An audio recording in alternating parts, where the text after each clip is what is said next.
అమ్మి జాన్,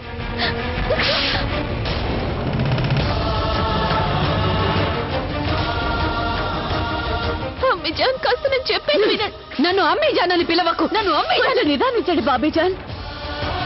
ఎంతైనా నీ కూతురేగా. కూతురంటే ఇలా ఉంటారా?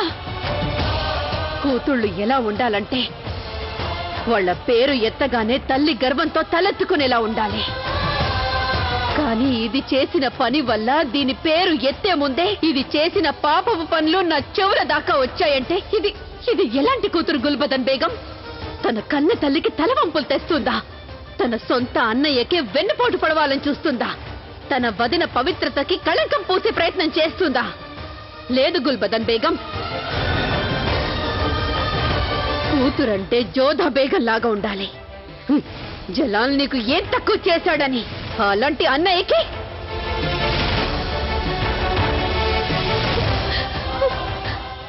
అమ్మి జాన్, దయచేసి నన్ను క్షమించండి. నువ్వు చేసిన నేరం క్షమించదగింది కాదు బక్షిబాను. ఒకసారి నిన్ను నువ్వే చూసుకో, నిన్ను నువ్వే ప్రశ్నించుకో. నువ్వు నాకు నిజమైన కూతురు అయ్యుంటే నువ్వు మీ అన్నయ్య కోసం ప్రాణాలు ఇవ్వడానికైనా సిద్ధపడేదానివి. ఇదేనా నేను నీకు నేర్పించాను? ఇలాగేనా నిన్ను నేను పెంచి పెద్ద చేశాను? అదే గనక అయితే నీ ప్రవర్తన వల్ల నన్ను చూస్తే నాకే సిగ్గుగా ఉంది. ఈ రోజు తర్వాత జలాలు నీ విషయంలో ఏదో ఒక తీర్పు చెప్పేంత వరకు నేను మళ్ళీ నీ మొహాన్ని చూడాలనుకోవడం లేదు.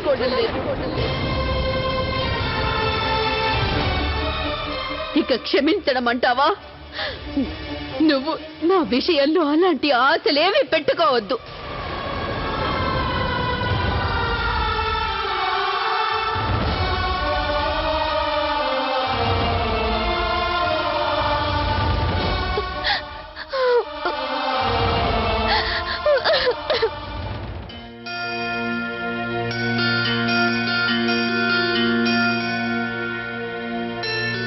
ఆదాబ్ జోదా బేగం. ప్రణామాలు. రండి.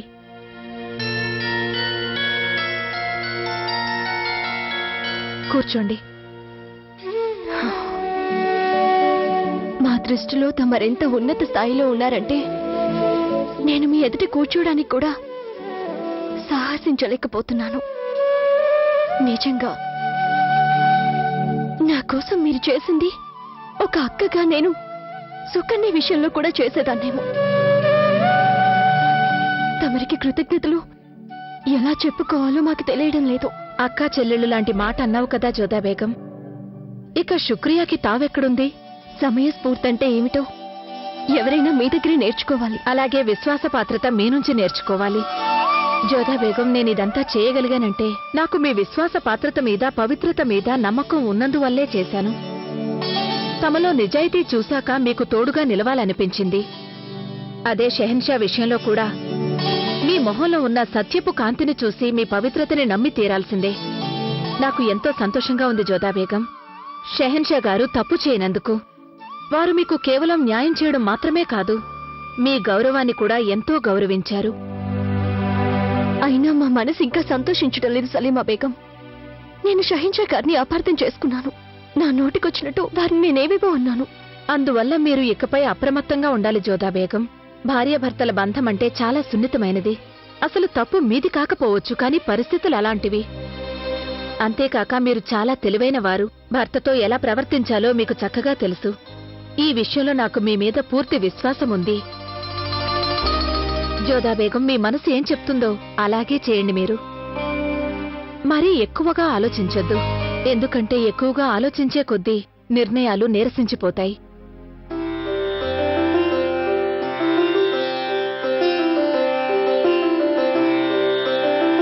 మీకు ధన్యవాదాలు సలీమా బేగం. తక్కువ మాటల్లోనే మీరు నాకు ఎంతో ఎక్కువ నేర్పించారు. ప్రణామాలు.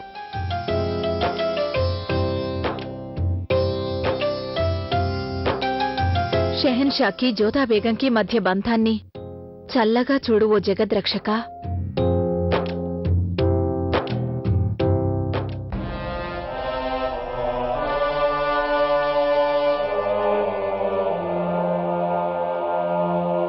షెహన్షా గారికి జైము జైము. జోదా బేగం తమని కలవదలిచారు హుజూర్.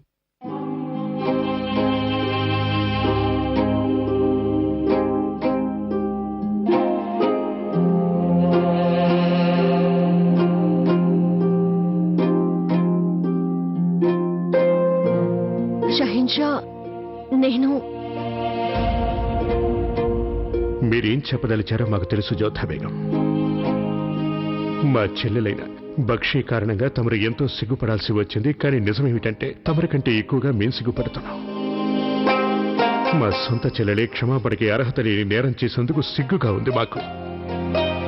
అందువల్ల తమరికి జరిగిన నష్టానికి మేం మిమ్మల్ని క్షమాపణ కోరుకుంటున్నాం. క్షమించమని అడగవలసింది నేను షహిన్షా, కానీ అది బక్షిబాను నేరానికి కాదు, నేను చేసిన నేరానికి. నేను తమర్ని అంత అపార్థం చేసుకోవడం, తప్పుగా అనుకోవడం నేరమే. తమర్ని గతంలో కంటే ఎక్కువగా ద్వేషించడం మొదలు పెట్టాను. చివరికి మీరు ద్వేషానికి తగిన వారు కాదని, అసలు మనిషే కాదని అన్నాను. కానీ ఇప్పటికీ మీరు ఎలాంటి వారో మాకు ఏమాత్రం అర్థం కావడం లేదు.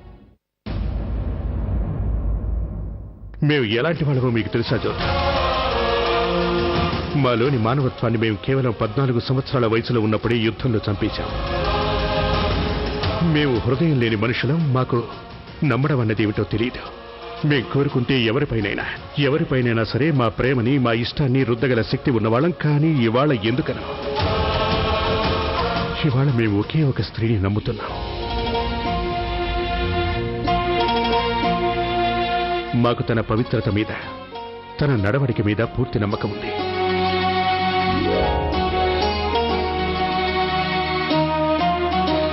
కానీ నా మీద అంత నమ్మకం దేనికి? అది మాకైతే తెలియదు జోధా బేగం, కానీ మేము నమ్ముతున్నాం. బహుశా మీరు పవిత్రురాలనే మా మనసు ఘోషించి ఉంటుంది. అలాగే మీ కళ్లల్లో సత్ప్రవర్తన కనిపించి ఉంటుంది. వేరే ఏమైనా కారణాలున్నాయేమో. ఏది ఏమైనా మాకు మీ మీద పూర్తి నమ్మకం ఉంది. నేను తమరిని నిందించాను, ఎంతో శపించాను. మీరు నా పవిత్రతని పాడు చేస్తున్నారనుకుని అలా చేశాను. కానీ ముందు నుంచి దాన్ని రక్షిస్తూ వచ్చారు తమరు. అది కూడా అసలు నేరస్తుని పట్టుకోవడానికి అలా చేశారు. మేము మా పరువుని పాడు చేసుకుంటుంటే మీరేమో దాన్ని కాపాడుతూ వచ్చారు. నన్ను దయచేసి క్షమించండి షహిన్షా. క్షమాపణలు అడగద్దు జోధా బేగం. ఒకవేళ మీ స్థానంలో వేరొకరున్నా బహుశా అలాగే చేసేవారు. అయితే మేము ఒకటి స్పష్టంగా చెప్పదలిచాం, మీరు లేనిపోని అపార్థాలు చేసుకోకండి. బహుశా మేము మీకోసం చేసిందంతా మీ మీద ప్రేమతో చేశాము అనుకుంటారేమో. అలా భావించకండి. లేదు, అలాంటిదేమీ లేదు. మాకు మీ మీద ప్రేమ లేదు. మేమదంతా ఎందుకు చేశాము అంటే, ఇక ముందు ఎవ్వరూ కూడా షెహన్షా గారి బేగంతో అంత నీచానికి పాల్పడకూడదని చేశాం. ఎందుకంటే షెహన్షా బేగంని అపవిత్రురాలిగా కీర్తించగల ధైర్యం ఏ ఒక్కరికి ఉండకూడదు. నిజంగానే నేను తమరికి ఎంతో రుణపడిపోయాను. మీరు నా ఆత్మని, నా నడవడికని, నా ఉనికిని నిందపడనివ్వకుండా కాపాడారు షహిన్షా. ధన్యవాదాలు.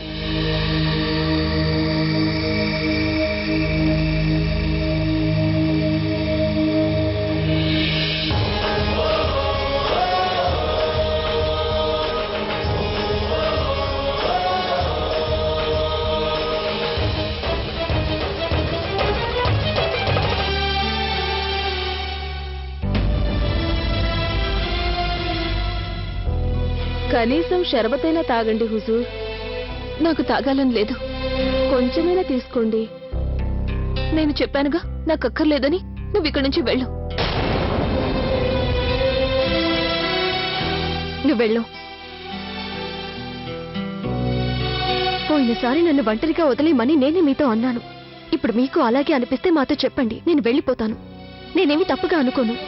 నేను మీతో మాట్లాడే హక్కుని కోల్పోయాను వదిన గారు. వదిన గారు అంటూనే చెప్పడానికి హక్కు లేదంటావే?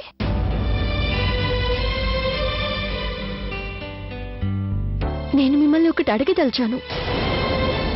మీ వంటి సత్ప్రవర్తన గల ఒక స్త్రీ ఇలాంటి పనుల్లో తన భర్తకి సహాయం చేయవలసిన అవసరం ఏంటో నాకు అర్థం కావడం లేదు. ఒకవేళ షరీఫుద్దీన్ గారు మీ మీద మరీ ఒత్తిడి చేస్తే మీరు అప్పుడే షహిన్షా గారికి ఉన్నతున్నట్టుగా ఎందుకు చెప్పలేదు?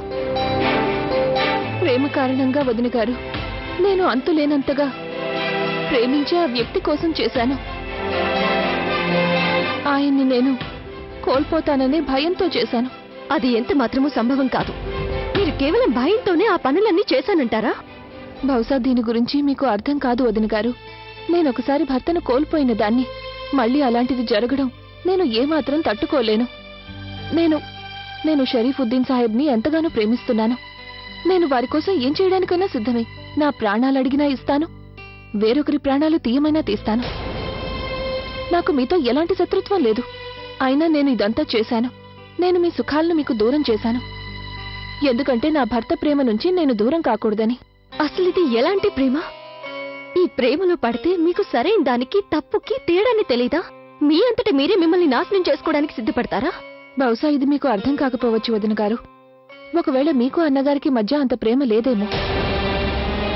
కానీ వాస్తవం ఏమిటంటే ప్రేమకి ఎలాంటి హద్దులు ఉండవు. ప్రేమలో మనిషి ఏ హద్దునైనా అతిక్రమిస్తాడు. అందుకని నేను కూడా ఆ పని చేశాను. కారణాలు పరిణామాలు పట్టించుకోలేదు. అసలు షరీఫుద్దీన్ సాహెబ్ అలా ఎందుకు చేయాలనుకున్నారో నాకు తెలీదు. మీకు అన్నగారికి మధ్య దూరాలు పెంచితే ఆయనకేమొస్తుందో ఈ ప్రశ్నలన్నిటికీ జవాబు కేవలం ఆయనకే తెలుసు. ఇప్పుడాయన ఇక్కడ లేరు. అయినా ఎవరికి తెలుసు ఆయన మళ్ళీ ఇక్కడికి రాగలరో లేదో అర్థం కావడం లేదు. నాకిప్పటికీ అర్థం కాలేదు. ప్రేమలో పడిన మనిషి ఇలా హద్దులు అతిక్రమించి తనని తానే నాశనం చేసుకోవడానికి సిద్ధపడతాడా? చివరికి తన ఉనికినే పణంగా పెట్టేస్తాడా? ఈ ప్రశ్నలకి నా దగ్గర జవాబు లేదు వదిన గారు.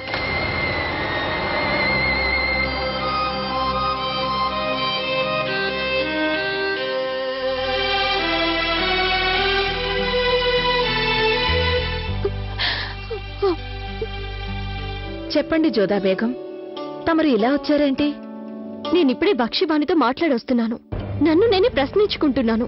ఒక భార్య తన భర్తని అంతగా ప్రేమించటం అసలు సరైందేనా అని. చివరికి మంచి చెడులను కూడా విస్మరించాలా? నేను కూడా ముందుగా నాకు నిశ్చయించిన వరుడు సూర్యభానుడి గారిని ప్రేమించాను. కానీ షరీఫుద్దీన్ గారిని బక్షిబాను ప్రేమించినంతగా నేను ప్రేమించలేదు. మాకు అర్థం కాందేంటంటే బక్షిబాను నేరస్తురాలా లేకపోతే నేరానికి బలైపోయిందా అని. తమరు ఎప్పుడైనా ఆలోచించారా జోదా బేగం? ఒకప్పుడు ఎంతో మంచి అనిపించిందే ఇంకొకప్పుడు చాలా చెడుగా మారిపోవచ్చు. ప్రేమలో జరిగేది కూడా అదే. ఎవరినైనా అత్యధికంగా ప్రేమించిన వ్యక్తి సందిగ్ధంలో పడినప్పుడు ఒకవైపు మంచి ఉండి మరొక వైపు ప్రేమ ఉన్నప్పుడు అప్పుడు ఆ వ్యక్తి ప్రేమనే ఎంచుకుంటాడు. తాను ఎంతగానో ప్రేమించే వ్యక్తి లేకుండా బ్రతకడం ఎంతో కష్టంగా అనిపిస్తుంది. మా విషయంలో షహీన్షా గారు మిమ్మల్ని సలహా కోరారు. అప్పుడు మీరు వారికి హితోపదేశం చేశారు. సలీమా బేగం, ఇప్పుడు నాకు కూడా దారి చూపించండి. మేము ఈ సమయంలో ఏం చేస్తే బక్షిబానుని కాపాడగలమో చెప్పండి. బక్షిబానుని కేవలం ఒకే ఒక వ్యక్తి కాపాడగలుగుతారు. అదెవరో కాదు, షెహన్షానే.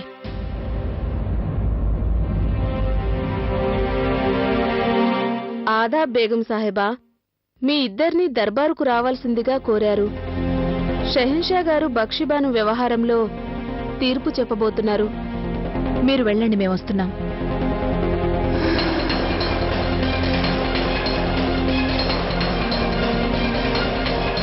హెచ్చరిక! అప్రమత్తంగా ఉండండి. ఏకైక ఆశా కిరణం హిందూ దేశపు షెహన్షా బాద్షా జలాలుద్దీన్ మొహమ్మద్ వేంచేస్తున్నారు.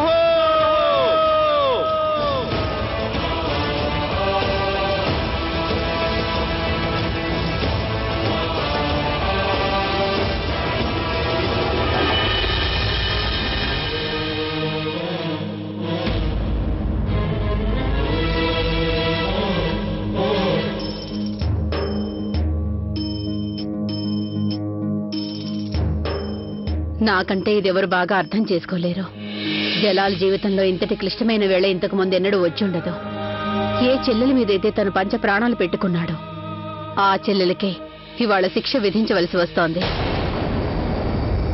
దురదృష్టవశాత్తు ఒక ముఖ్యమైన ప్రకటన చేయటానికి నేడు ఈ దర్బారు ఏర్పాటు చేయడం జరిగింది. మా చెల్లెలు బక్షిబాను ఏం చేసిందని మేము తనకి శిక్ష విధించాలో చెప్తాం. మేము తప్పనిసరి పరిస్థితుల్లో మా చెల్లెలు బక్షిబాను చేసినటువంటి నేరాన్ని ప్రకటిస్తున్నాం. తను నిజానికి జోధా బేగంకి తల్లి కాగల లక్షణాలు చూపించే ఒక రసాన్ని తాగించింది. నిజానికి జోధా బేగం అసలు గర్భవతి కానే కాదు.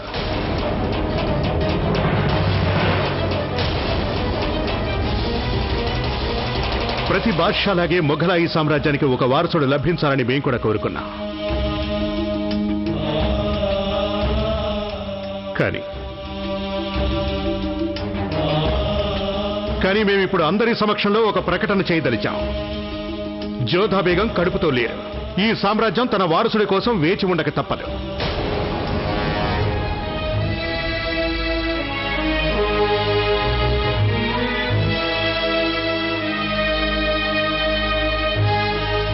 ఎప్పుడు మాకు అలాంటి అదృష్టం కలుగుతుందో అప్పుడు మేము ప్రజలందరికీ ఆ వార్త తెలియజేస్తాం. కానీ ఇవాళ మేము మా చెల్లెడు బక్షీ బానుకి శిక్ష విధించబోతున్నాం.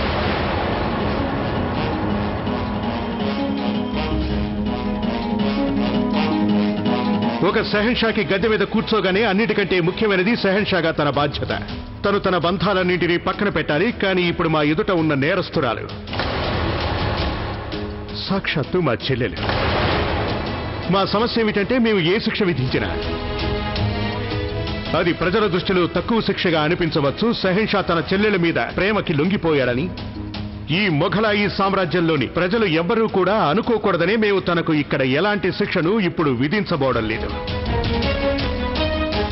ఆ నేరం వల్ల ఎవరికైతే నష్టం వాటిల్లిందో ఇప్పుడు వారే తనకి శిక్ష విధించాలి. మేం కోరుకునేది ఏమిటంటే జోధా బేగం ఇక్కడికి అందరి ఎదుట వచ్చి ఆ శిక్ష ఏమిటో ప్రకటించాలి అని.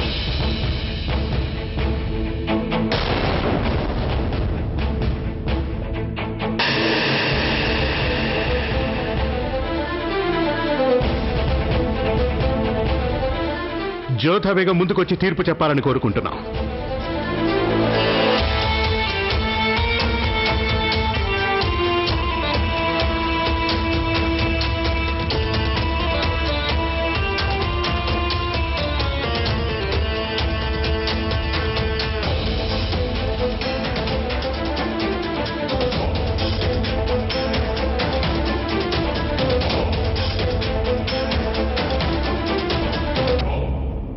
నేడు జలాల్ లోపలున్న షెహన్షా బక్షీబాను అన్నని జయించలేకపోయాడు. అందువల్లే తన ఈ నిర్ణయాన్ని జోధా బేగంకి అప్పగించేశాడు. ఇప్పుడు బక్షీబాను తలరాత ఎలా ఉందో, జోధా ఏం తీర్పు చెబుతుందో ఏమో. ఇప్పుడు మా చెల్లెడు బక్షీబాను మా ఎదుటికి రావాలని కోరుతున్నాం.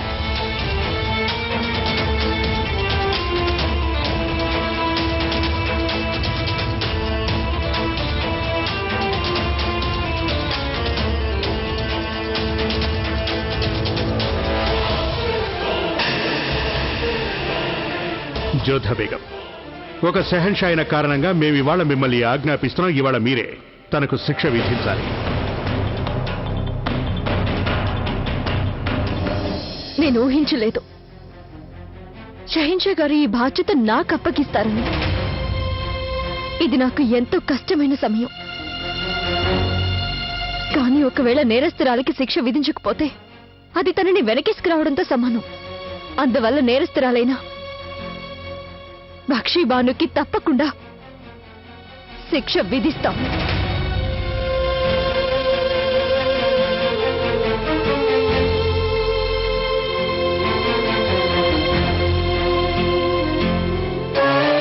బక్షీబాను వల్ల నేను ఎంతో మానసిక బాధను అనుభవించాల్సి వచ్చింది. తను చేసిన దానివల్ల ఇటు షహన్షా అటు మహారాణి ఆగ్రహాలకి నేను గురి కావాల్సి వచ్చింది. అందువల్ల బక్షీబానుకి శిక్ష పడి తీరాల్సిందే. ఒక కుటుంబంలో వ్యక్తులు ఒకరి కోసం ఒకరు బ్రతుకుతారు, ఇతరుల్ని సంతోష పెట్టాలని ప్రయత్నిస్తారు. ఇక బక్షీబాను మా కుటుంబ సభ్యురాలైనందువల్ల తన నేరం మరింత పెద్ద నేరం అవుతుంది. పసిబిడ్డలు ఏదైనా తప్పు చేస్తే తల్లిదండ్రులు ఆ బిడ్డల్ని మందలిస్తారు, ఒక్కోసారి తేలిగ్గా వదిలేస్తారు, కానీ బిడ్డని దూరం చేసుకోరు. అందువల్ల బక్షీబాను శిక్ష ఏంటంటే